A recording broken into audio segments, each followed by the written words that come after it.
Okay, so finishing off exercise 9B, page 167, question 10.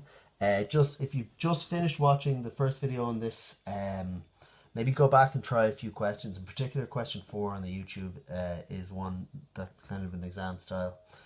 Other than that, just to carry on, question 10 says a large cylindrical vat has internal diameter of length 2.8 meters. It contains liquid of relative density 1.25 to a depth of 2 meters.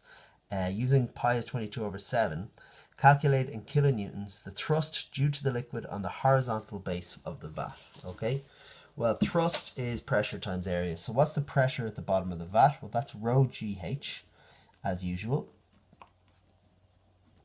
So that's going to be, a density here is 1250 if the relative density is 1.25 kilograms per meter cubed.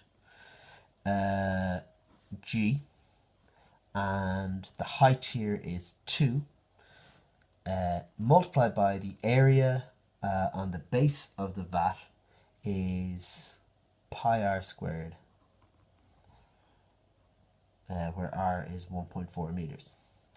So multiplied by, now we're using 22/7 for pi, times 1.4 meters squared.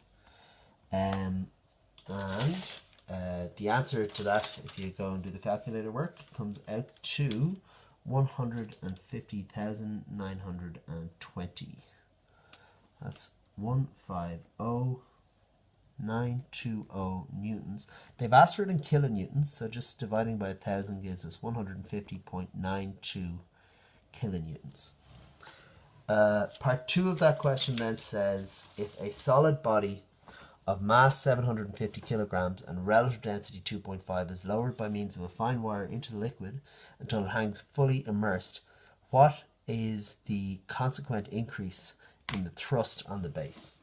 Okay, so we're going to immerse a body, it doesn't tell us what shape it is, into the oil. That's going to cause our oil level to rise. I'm just treating it like it's a sphere, but it could be anything. We want to say, well, what's our increase in height? And once we know that, we can find an increase in pressure and therefore an increase in thrust, which is what they've asked for. Now, what do we know about this body? We know that it has a mass of 750 kg and its density is 2,500 kilograms per meter cubed. What we're interested in, same as we were in question 8, is finding that increase in height. Okay, so we've basically, whatever volume this shape has forced the equivalent volume upwards of liquid. So that's going to raise our height, and the question is, well, what is that new height going to be? If you know the mass and the pressure, remember that, or sorry, the mass and the density. Density is mass divided by volume. So you can just say, well, volume is mass divided by density. Okay. So the volume of this shape is 750 kilograms divided by 2,500 kilograms per meter cubed. And that will give us a volume of 0.3 meters cubed. So that volume is equivalent to the amount of water that's been pushed up here. So we can say 0.3 meters cubed is the same as pi r squared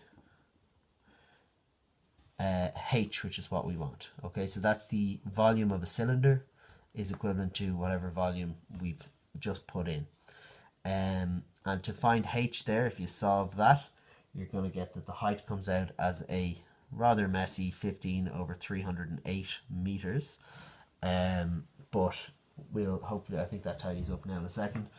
The increase in thrust, which is what they've asked for, is going to be, well, thrust is going to be the increase in pressure, which is rho, density of the liquid is 1250.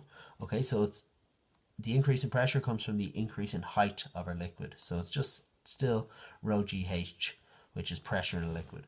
So rho G, the height is 15 over 308. That's our increase in height. So our increase in pressure is given by that, multiplied by the area of the base, which is where this thrust is being measured from, and that is going to be pi, which is 22 over 7, times the radius squared, which is 1.4 squared. And if you do all of that in your calculator, you're going to find that the increase in thrust is 3679 newtons, 75 newtons. In kilonewtons, that's 3.675 kilonewtons. Okay, excellent. So I'll leave that there, and in the next video, we'll discuss Archimedes' principle.